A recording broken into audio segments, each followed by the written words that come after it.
The storm clawed at the city like some restless beast, its wind whizzing through alleys, rattling glass panes, and dragging long howls across the skyline.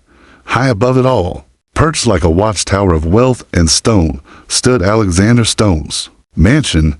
Its polished windows trembled beneath each strike of thunder, but inside the silence was even heavier than the storm. The air smelled faintly of old books and whiskey, the kind of silence born not of peace, but of absence, no laughter, no footsteps, no voices. Alexander sat in his mahogany-paneled office, the amber liquid in his glass untouched, eyes fixed on the blackened city below.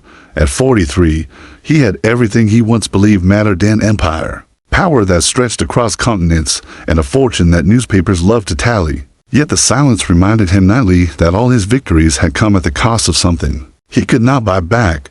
The antique clock on the wall ticked without mercy, each sound a reminder that time was moving while he remained unmoved. The rain thickened, pelting the glass wall like handfuls of stones hurled by unseen hands. His phone lay face down on the desk, notifications muted. The housekeeper had left hours earlier, and with her, the last trace of human presence. Alexander leaned back in his leather chair, the storm outside reflecting the restlessness inside his chest. When suddenly the doorbell rang. It startled him, not because it was loud, but because it didn't belong. Nobody came to his mansion uninvited, least of all in a storm violent enough to bend trees and flood streets. The bell rang again, longer this time, edged with something desperate. For a moment, Alexander didn't move. He thought perhaps it was the wind, some short circuit in the wiring. An echo carried on the storm, but deep down, he knew it was not.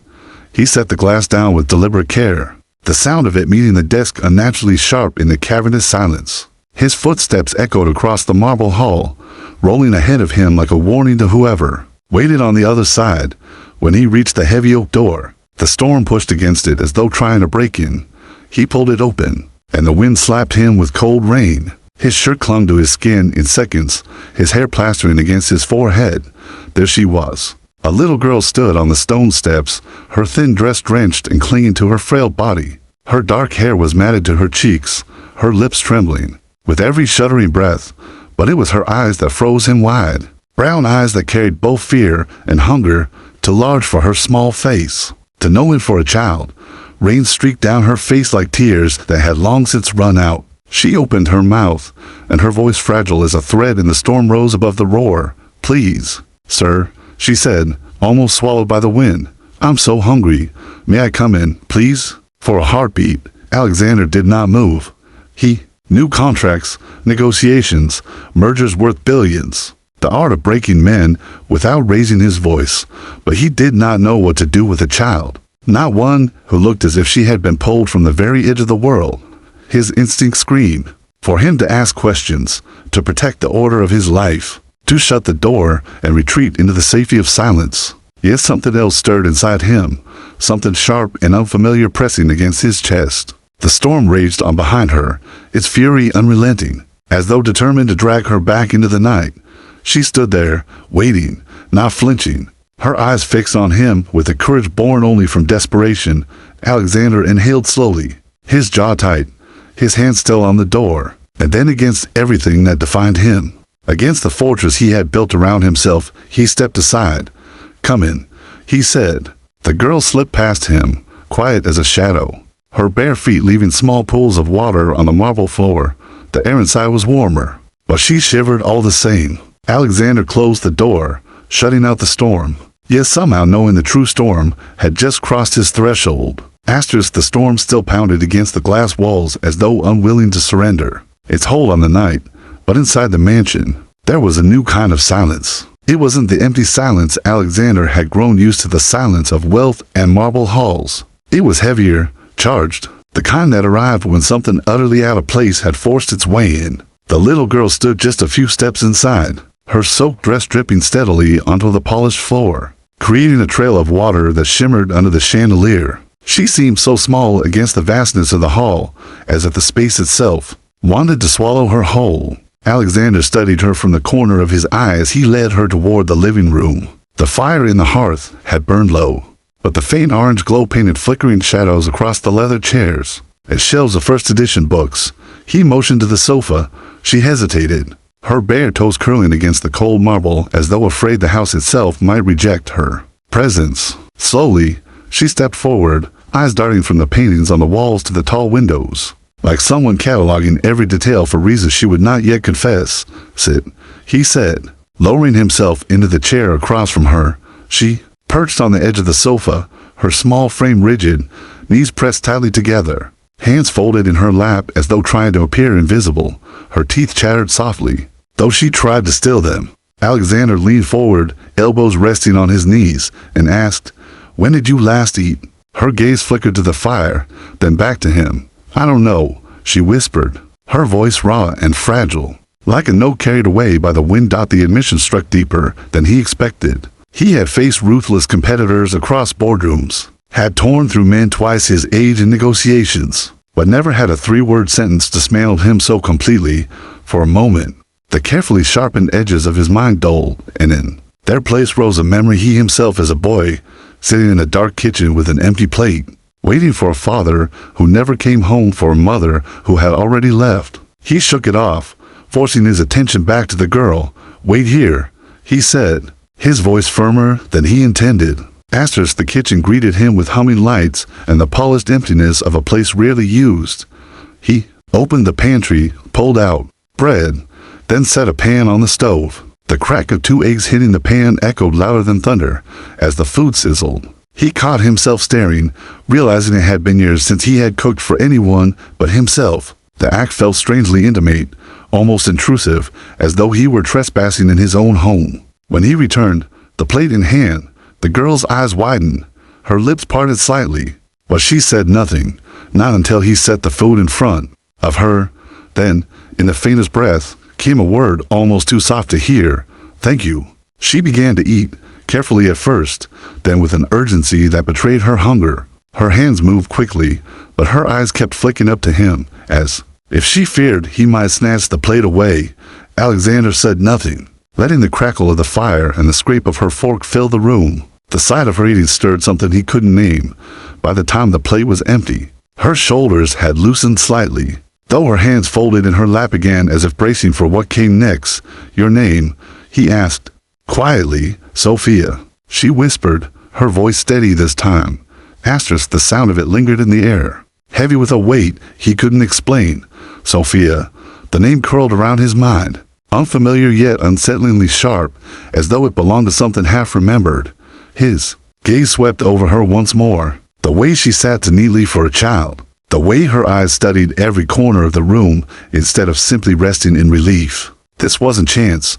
Children didn't appear at the doors of men like him, not in storms that could rip trees from their roots. Alexander leaned back in his chair, the firelight painting harsh angles across his face. Something about the girl didn't add up.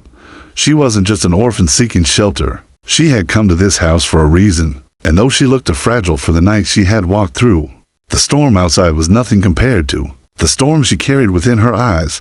And for the first time in years, Alexander Stone felt the walls of his fortress tremble, not from the thunder, but from the truth he sensed was coming. The fire in the hearth had begun to settle into glowing embers, but the shadows it threw against the wall stretched longer, darker, as if the house itself listened in silence. Sophia sat curled at one end of the sofa, her thin knees drawn close to her chest, her soaked dress now clinging less fiercely, but still heavy with dampness. Alexander Stone leaned back in his chair, his hands steepled beneath his chin. He watched her the way he would watch a rival across a negotiating table, measuring each flicker of expression, each movement, each silence. "You came here in the middle of a storm," he said at last. His voice, usually smooth and measured, now carried an edge, not of anger, but of restrained confusion. "Why this house? Why me?" Sophia's eyes flickered toward the tall windows, where the storm lashed like a furious hand. For a moment, she didn't answer. Then, slowly, her gaze shifted back to him. "Because my mother told me, if everything was gone, if there was nowhere else left to go, I should come here." The words hit Alexander harder than he expected, as though someone had slipped a blade between his ribs. He leaned forward. "Your mother? Who was she?" Sophia lowered her head, her small fingers twisted together in her lap, knuckles whitening, and she whispered, "She didn't have much, but she always said there was one man in this city who could save me, one man who had to." Her voice trembled at the end, but there was conviction beneath it. Alexander froze. 1,000 thoughts collided in his mind, each more impossible than the last. Who was this child?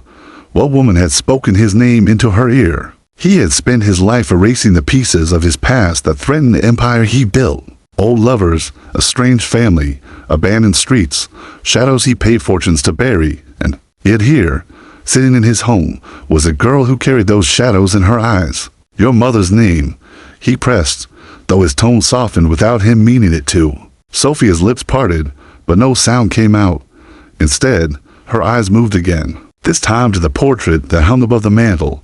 It was an oil painting, a commission from years ago, showing Alexander as a younger man, standing in front of the very tower that had launched his empire. Her eyes lingered on the details with unnerving familiarity. You look different now, she said.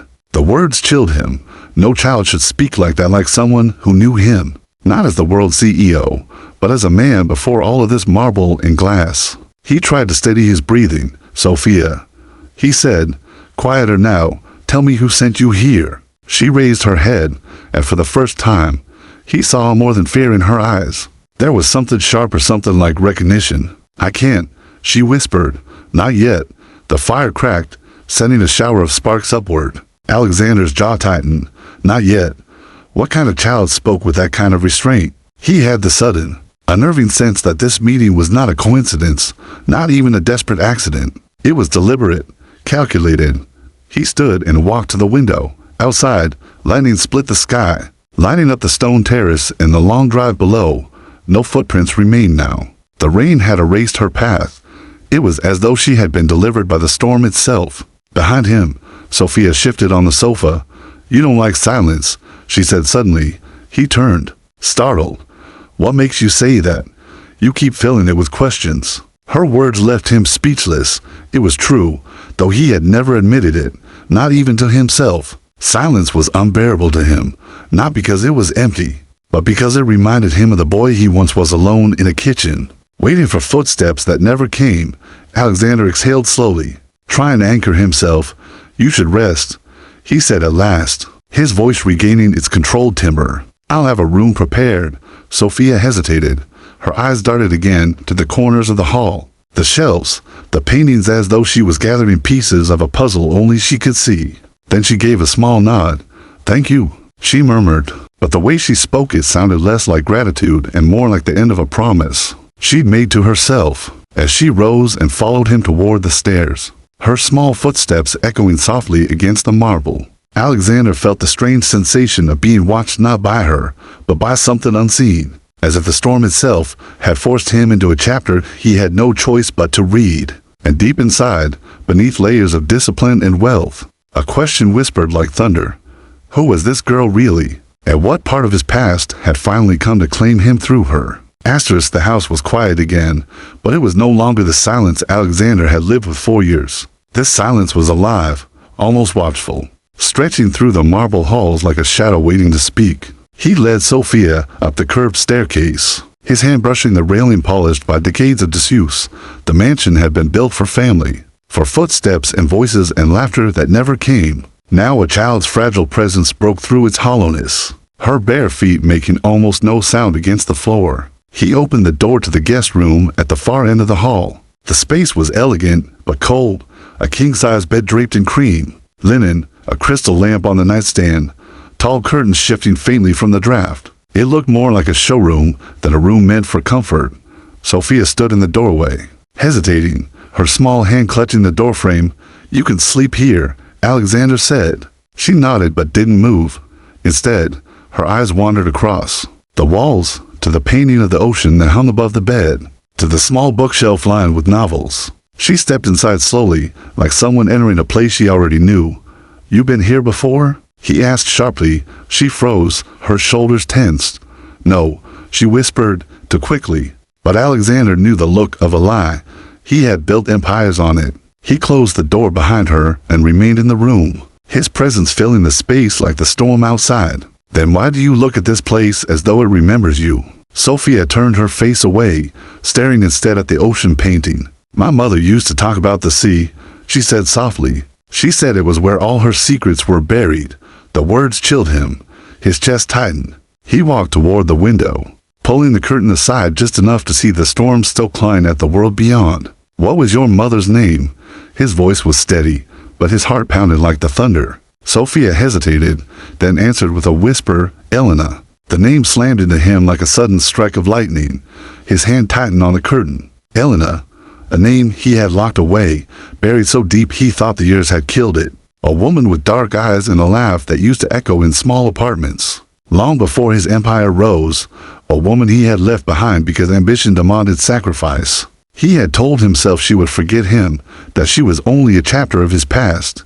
Yet here, standing in his guest room, was her daughter, hungry, cold, and staring at him with the same defiant glimmer in her eyes.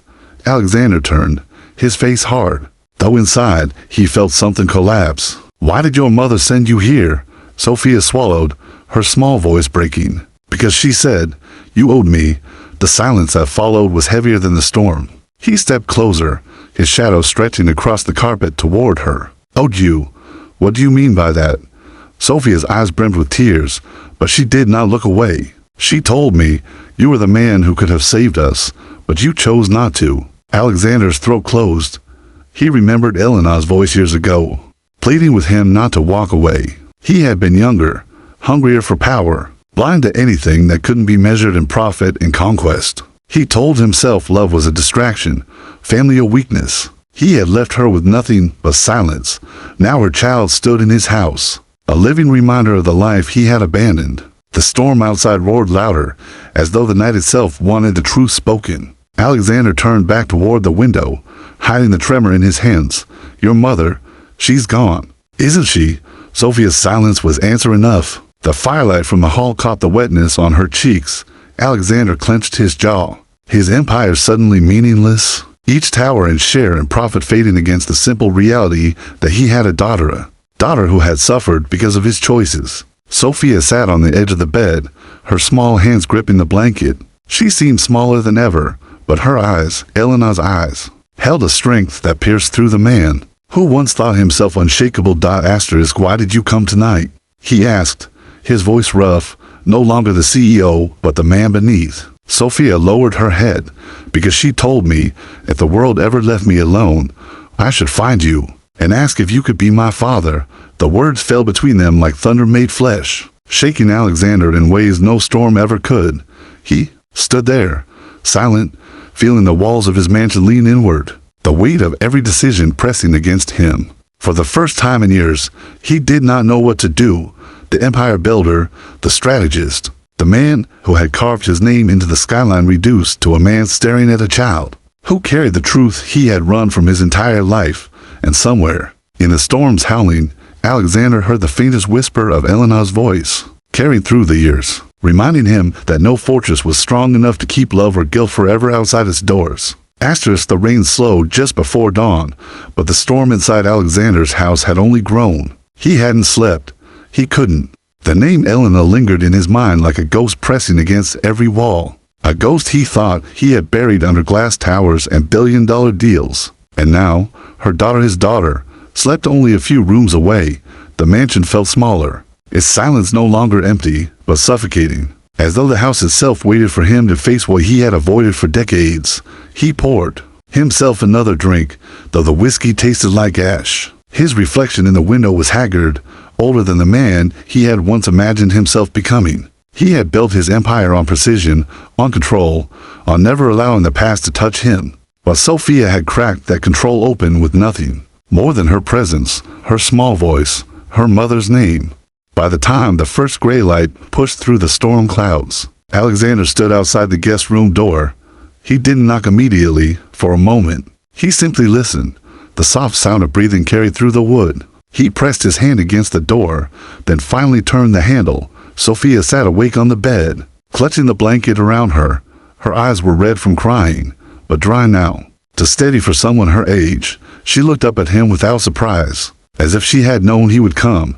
"You didn't sleep," she said quietly. "Neither did you," he replied. They stared at each other for a long moment, the space between them thick with unspoken truths.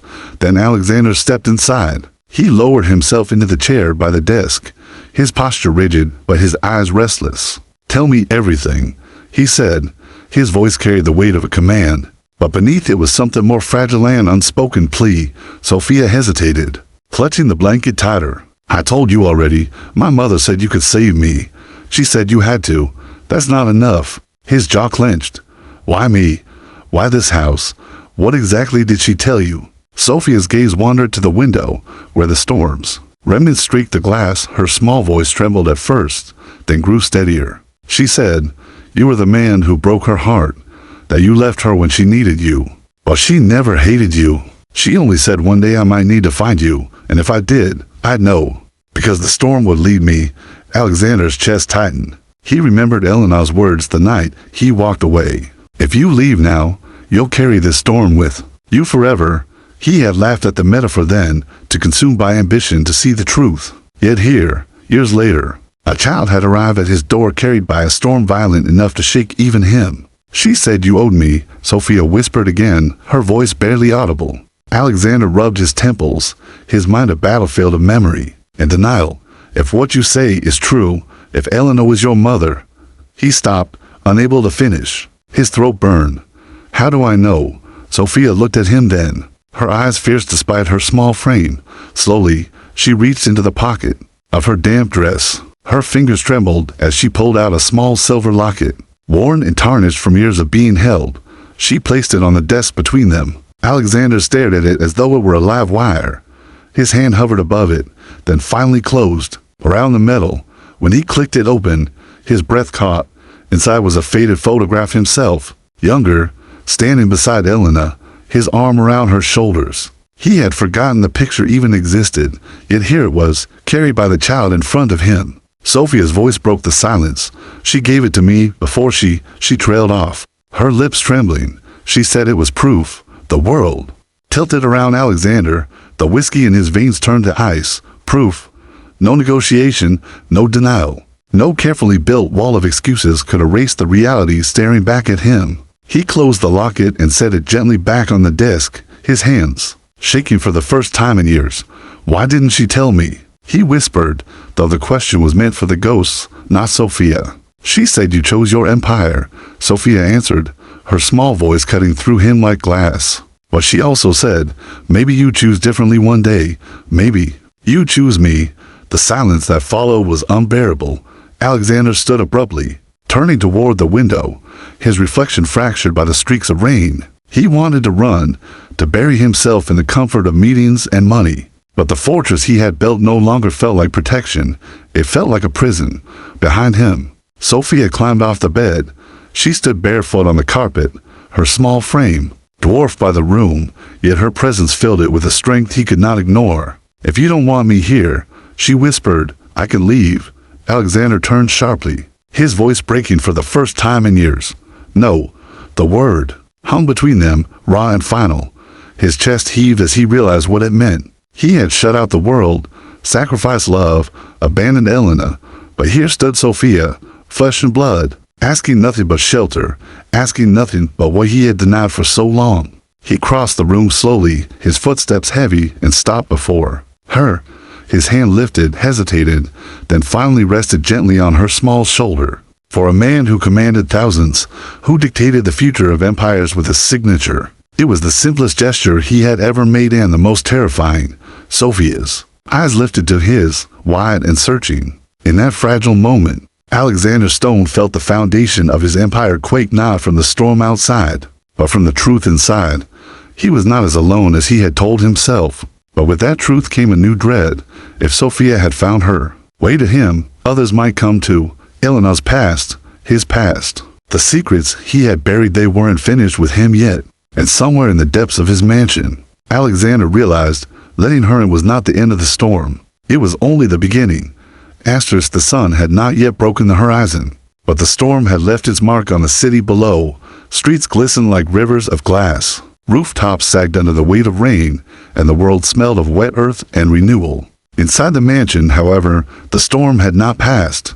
It had only changed shape. Alexander Stone sat in his office, the silver locket resting on his desk like a relic of sins he could no longer bury. Every time he glanced at it, his heart twisted. He had tried to live as though Elena was only a chapter from another life, a chapter closed and forgotten. Yet the child sleeping down the hall was proof that chapters never truly close. They wait silently until they're read again.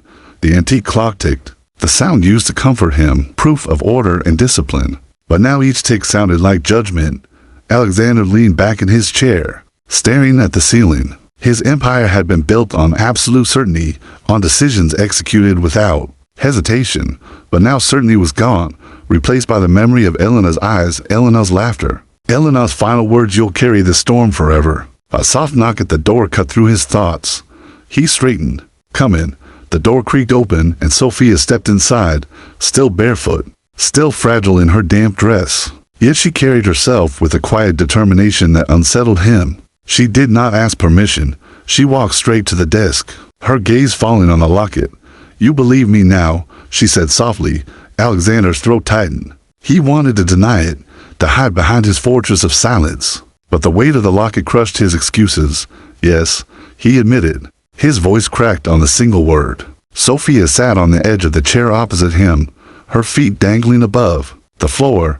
She folded her small hands in her lap, and for a moment, the room was still. Then she asked the question he had feared since the moment she arrived. "Why did you leave her?" The air seemed to vanish from the room.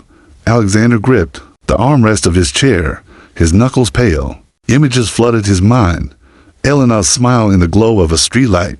The way she had held his hand when he had nothing. The night he told her he was leaving to chase an empire she had no place in. "I was weak," he said finally, the word foreign in his mouth.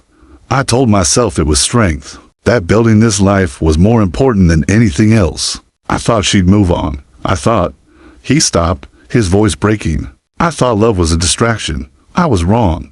Sophia's eyes shimmered, though no tears fell. She waited, she whispered. Even when she was sick, she never stopped waiting. "She told me once, he'll come back when he's ready." The words crushed him. Alexander lowered his face into his hands, his shoulders shaking with the weight of it. He had clawed his way to the top of the world, but the cost was sitting in front of him, 8 years old, hungry, trembling, carrying both her mother's hope and her father's failure. When he lifted his head, his eyes were wet, his voice stripped of power. "She deserved better than me." Sophia leaned forward. "Then maybe I deserve better now." The simple truth in her words cut deeper than any accusation. She wasn't asking for money, for safety, for the privileges his empire could provide. She was asking for something far greater, something he had never given anyone, himself, before. He could respond. Lightning flickered once more outside, a distant echo of the storm. But another sound joined it, a knock, hard and urgent, at the mansion's front door. Alexander froze. Nobody came here uninvited, nobody except Sophia. He stood abruptly, his chair scraping across the floor. Sophia's eyes widened, fear flashing across her face. "Don't open it," she whispered, but Alexander was already moving, his footsteps echoing down the hall. He pulled the heavy oak door open, and the cold air rushed in again, carrying with it the smell of rain. A man stood there, drenched in black, his face pale, his eyes sharp with something more dangerous than the storm. In his hand was a folded envelope. "Mr. Stone," the man said, his voice low. "It seems the girl made it here after all." Alexander's blood ran cold. Sophia appeared behind him, clutching the door frame, her small body trembling. The man's gaze flicked to her, and a thin smile curved his lips. "Her mother tried to hide her," he said. "But Elena was never very good at hiding things, was she?" The night, once filled only with storms, now brimmed with something darker, secrets Alexander had never expected to return. Secrets that had followed Sophia straight to his door. For the first time in years, the CEO who controlled empires felt powerless. The storm outside had only been a warning. The true reckoning had just arrived.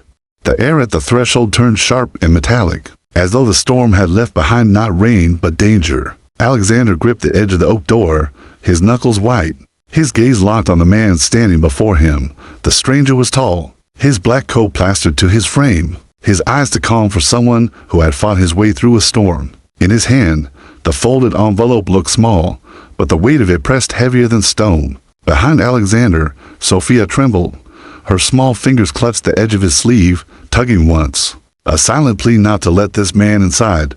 Her fear was more telling than any introduction. "Mr. Stone," the man repeated, his voice low, almost courteous, but with a menace curled beneath each word. "I've come to finish what Elena started, or perhaps what you abandoned." The name tore through Alexander's chest like shrapnel. Elena, the one ghost he had failed to bury. Now her name was on the lips of a stranger at his door. He narrowed his eyes. "Who are you?" The man tilted his head, rain dripping from his brow. "A reminder," he said simply. He extended the envelope, and a reckoning. Alexander hesitated before taking it. The paper was damp, edges curling, but inside was a single photograph. His breath caught when he saw it. Elena, older, thinner, eyes tired, but still alight with a fire he remembered too well. She was holding Sophia, no more than a toddler, wrapped in a faded blanket. On the back of the photo, in Elena's handwriting, were 6 words that made Alexander's chest constrict. "She deserves the life you stole." His throat tightened. He looked up, but the stranger was already stepping back into the shadows of the storm. "She is safer with you than she ever was with Elena," the man said.